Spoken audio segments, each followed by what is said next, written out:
Hello po sa inyong lahat mga ka-crypto. Ako po si Pinoy Crypto Trader at sa video na ito ay atin pong pag-uusapan ang aking technical analysis dito po kay Shiba Inu. Ngayon pong May 22, taong 2024. At ang ating pong nakikita rito ay ang daily chart time frame nitong si Shiba Inu kung saan ang kanyang kasalukuyang presyo ay naglalaro pa rin po dito sa ibabaw ng ating minor support line na 40 digits 2556. Pero yan, napakalapit na po niyang patamaan yung ating nakabang rito na take profit dito po sa presyong 40 digits 2766. At sa tingin ko ay sa mga paparting na araw ay mararating po niya ang price level na ito at matitrigger yung ating nakaabang rito na take profit. At ayan, bago po tayo magpatuloy ay nais ko lamang po munang bigyang linaw ang aking disclaimer kung saan ang nilalaman po ng video na ito ay hindi po ito isang financial advice. For education and information purposes lamang po ang layunin nito. Maliban po dito ay nais ko na rin pong magbigay babala na wala pong kahit anumang group chat ang Pinoy Crypto Trader. Ayan, check po muna natin ang kanyang performance dito kay market cap kung saan ang kanyang 24-hour performance ay umangat po siya ng 3.48% at ang kanyang 7-day performance naman po ay umangat ng 13.73%.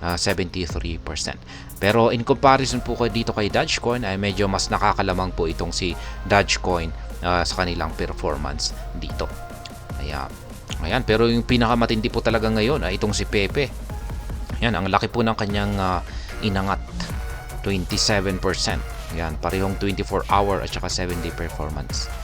Yung kay Bonk ay medyo ayan, bahagyang nasa 4.30% po yung kanyang inangat. Ayan, dito sa 24-hour performance ay mukhang si Pepe po yung may pinakamatinding performance dito sa mga top meme coins natin dito. At yan, yung market cap ni Shiba Inu ay umangat po ng 3.49% or 43% po pala. Yung kanyang trading volume ay umangat din po ng 33.92%. Kaya nagre-reflect po yan sa kanyang ipinapakitang nabubuong mga candlestick ngayon kung saan ay mga bullish candlestick, pero yan, mukhang maliliit po yung mga katawan nito. Ibig pong sabihin ay mukhang nahihirapan po siyang magpatuloy sa kanyang pag-angat sa presyo. Mga parang price struggle po yan kung pag ganyan yung nakikita natin na nabubuong pangangatawan ng mga candlestick natin. Ngayon ay check naman po natin ang kanilang official X account kung meron po silang bagong tweet or announcement dito na maaaring makaapekto sa kasalukuyang presyo ni SHIB or sa mga paparating na araw. Yan, May 16 po yung kanilang ayan, meron po tayo rito, last 8 hours, let it burn. Mula po ito kay Madam Lucy. Ang sabi niya rito ay SHIB token burn rate skyrockets, surging by triple digits. Ayan, nakaroon po ng triple digits na paglago ang SHIB burn. Ayan, or ang burn rate ni Shiba Inu. Ibig sabihin malaki po ang nasunog ngayon. Kaya check na lamang po natin yan mamaya sa kanyang sa SHIB burn portal ni Shiba Inu. Yan, last 11 hours, ito po ay yung kanilang partner na si K9 Finance kung saan ay meron po siyang upcoming listing kay CoinW Official. Yan, isa po itong magandang development pero dito sa kanyang kapartner na si K9 Finance. Yan, last 14 hours, sabi dito ay good morning Shiba Inu, Shiba Army. Ayan, how we feeling today? Ayan, ang galing po ni Shiba Inu na lumusot. Ayan, lumusot niya yung ulo niya. Kaya ayan po yung mga latest na tweet or announcement natin dito kay Shiba Inu sa kanilang official X account na ito. Ngayon i-check na po natin ang kanilang SHIB burn portal kung saan ay ayan na nga yung tinutukoy dito ni Madam Lucy na nagkaroon po ng triple digits na paglago ang burn rate ni Shiba Inu. Yan, umaabot po sa 573.56%. At dahil dito ay mayroon pong nasunog na 12.7 million na amount ng SHIB tokens itong nakalipas na 24 oras. At ito po yung mga latest burn transactions natin dito. Ayan, may mga nagsunog ng mga tigwa 1 million na amount ng SHIB. Ayan, may 3 million pa rito. Kaya yan, umabot po ng 12.7 million na amount ng SHIB ang nasunog na itong nakalipas na 24 oras. Kaya nag-reflect na rin po yan dito sa presyo ni Shiba Inu. Kasi dapat ay bumabagsak na rin itong si Shiba Inu. Kasi pagdating kay Bitcoin, ay ayan, mapapansin po natin na itong si Bitcoin ay nakakaranas ng retracement papunta rito sa kanyang support line. At sa mga hindi po nakakaalam, itong si Shiba Inu ay napaka-correlated po kasi niya kay Bitcoin. Kaya halos pareho sila ng galawan. Pero yung nangyari kasi dito ay kung bakit umaangat itong si Shiba Inu ay malamang ay dulot po ng kanyang naranasang yung pagtaas ng kanyang burn rate dito. Kaya tumataas po siya. At ayan, balikan na po natin ang pag-technical analysis dito sa daily chart time frame nitong si Shiba Inu, kung saan ay yan pa rin po yung aking nananatiling pinaka price target, pinakamataas na price target dito kay Shiba Inu, ang 40 digits 36.55. Yan po yung aking pinaka price target dito. Dulot po yan ng kanyang naranasang breakout dito sa upper portion ng kanyang bullish flag pattern na ito. Ayan.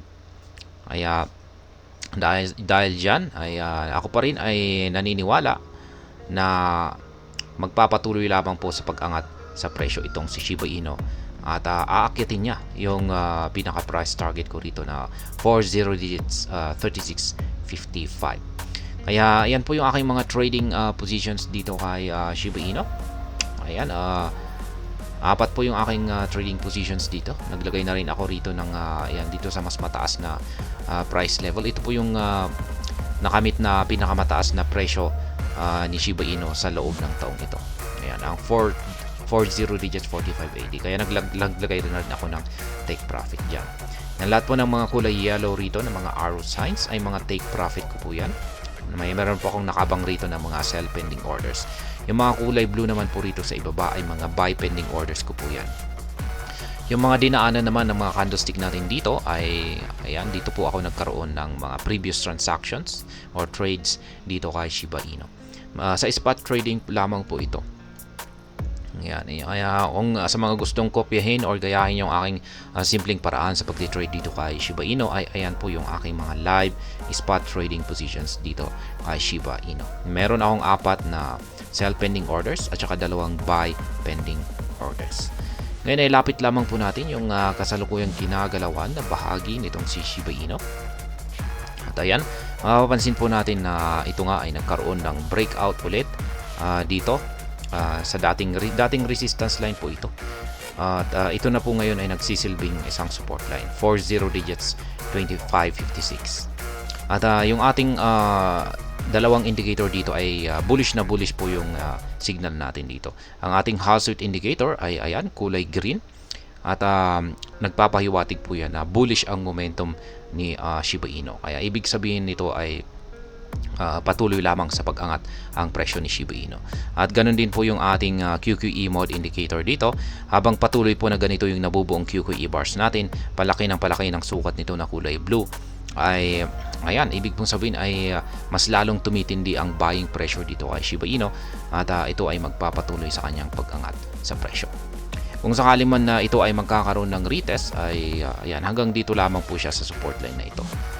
Masabi natin na ayan, kung magkakaroon man ito ng retest, ay dito po siya magkakaroon ng retest, tapos makakabawi po siya. Pero sa tingin ko, base po sa pinapakita ng ating mga indicators dito, ay mukhang magpapatuloy lamang po siya sa kanyang pag-angat sa presyo. At patatamaan niya yung sunod natin na major resistance line dito na 40 digits 27.66, kung saan ay nakabang po rito ang ating isa sa ating mga take profit. Pero sa tingin ko ay malamang ay dito siya magkakaroon ng rejection. Yan. O kung hindi muna siya magkakaroon ng retest, ay posibleng aangat muna siya. Ayan, para magkaroon ng rejection dito. Pagkatapos ay dito siya makakaranas ng correction or retest dito. Ayan, posibleng ganyan po ang mangyari dito. Pero may posibilidad pa rin na mabasag niya ito. Ayan, mababasag niya ito at dito na po siya magkakaroon ng retest dito. At bago siya ulit magpatuloy sa kanyang pag-angat sa presyo. Kaya yan po yung binabantayan natin dito. Yung magiging galaw po ni Shiba Inu sa mga susunod na araw ay most likely na nakasalalay po rito sa ating major resistance line na ito. And kung ano ang magiging reaction ng presyo ni Shiba Inu kapag narating niya ang major resistance line natin na ito. Yan. Pero sa ngayon ay nakikita ko po ay mataas ang posibilidad na magpapatuloy lamang po ito sa kanyang pag-angat sa presyo sa mga susunod na araw.